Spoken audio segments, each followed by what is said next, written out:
We were working on season 1 of Arrow, and we were working on like episode 13 or 14, and you know, we were just starting to get the hang of writing Arrow, and Greg said we should do a spin-off, and I was, are you kidding? We can barely do one of these, and but he said right there, and I remember it so vividly. He's like, we should bring Barry Allen on. We should do 2 episodes with him, and then he gets hit by lightning at the end of the last episode, and then we do the pilot.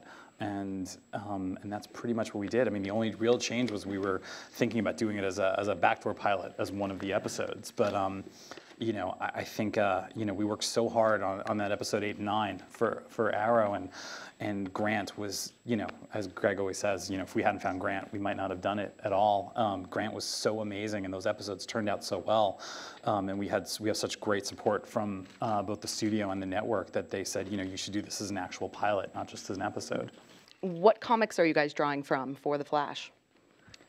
Well, I think the one that I loved the most as a kid was Crisis, his story in Crisis of Infinite Earths, because that was I'm sure you all had social lives and didn't read the comic books as a kid. Speaking of virgins. Anyway, but no, it was because he died in it. Yeah, spoiler, he died in that one in 1985.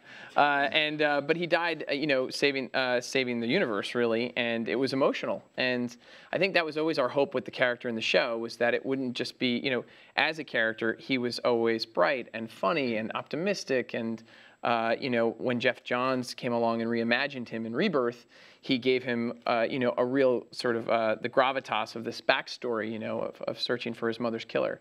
And that was something that we really wanted to also include in the series.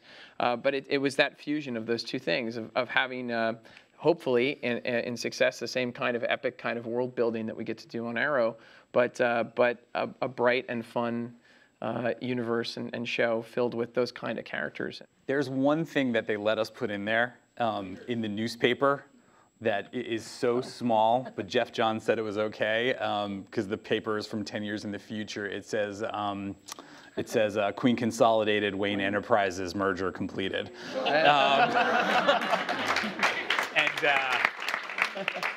That's about as you know, but we figured that was the kind of thing where, like, you know, once people saw it, that they would freeze frame it and they would want to look at all the things. But you know, as with both Arrow and Flash, and there are all these sort of Easter eggs, you know, especially in upcoming episodes when, you know, the Flash is running through the streets. A lot of the times the entire environment is digital.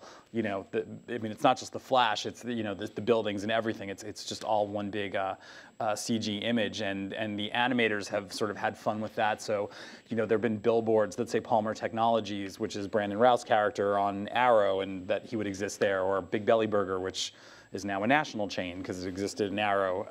And you know, we always say that, you know, part of the fun of, you know, reading a comic book and the joy of it is, you know, when you're reading a Batman comic and you turn the page and Superman shows up. So, you know, and ignoring that both of these shows exist in the same world and that they connect to each other. You know, we had a lot of success on Arrow, you know, referencing what was going to be happening in the Flash pilot, and this year simultaneously, they're going back and forth with each other.